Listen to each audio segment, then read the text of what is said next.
simkuring bade naroskeun dupi wakil jeung anu ngawakilkeun luhur mana derajatna cing maksudna wakil jeung anu ngawakilkeun luhur mana derajatna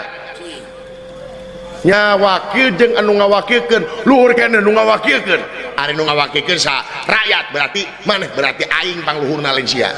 iya urang ajar nah maka jeung urang ajar pantes salaku dunungan ayeuna rek menta laporan pertanggungan jawab anjeun salaku wawakil rakyat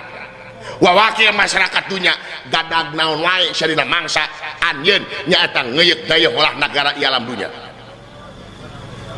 gawe naon wae maneh dewa cobi dina mangsa anjeun ngeusi ieu kemerdekaan dina mangsa anjeun jadi wakil rakyat mana buktina demi rakyat demi bangsa teh teu cara nu heueuh teu caranya pilihanana maneh teh ngadak-ngadak deukeut ke rakyat nya dina mangsa pilihan ngadak-ngadak bageur ka rakyat hei anjeun wakil rakyat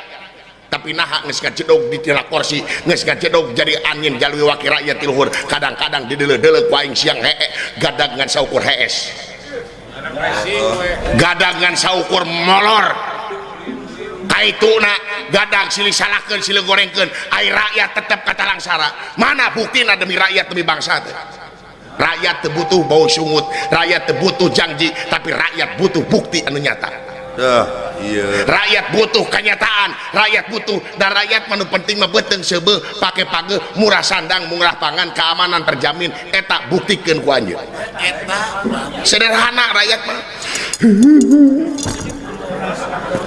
bener wala bener abong disebut wakil rakyat kabeh diwakilan ku maneh mobil na sagala rupa beungharna diwakilan ku maneh ai rakyat ngege curug we hayo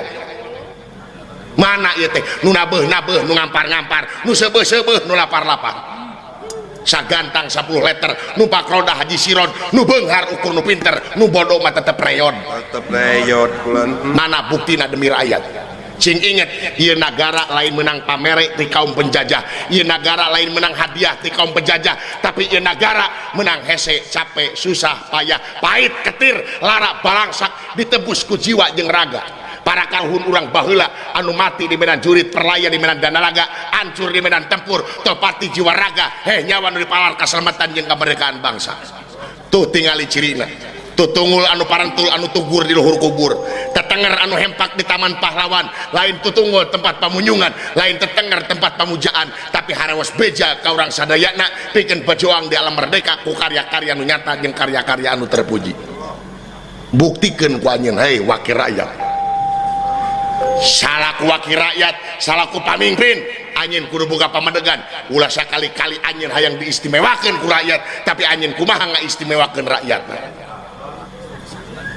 angkat harkat derajat rakyat sabab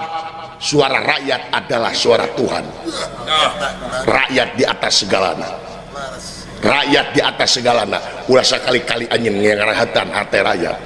cilaka dunia jeung akhirat kamu sekali-kali anjeun ngawakil rakyat aing ngagugat karena konsekuensi anjeun dina mangsa anjeun jadi wakil rakyat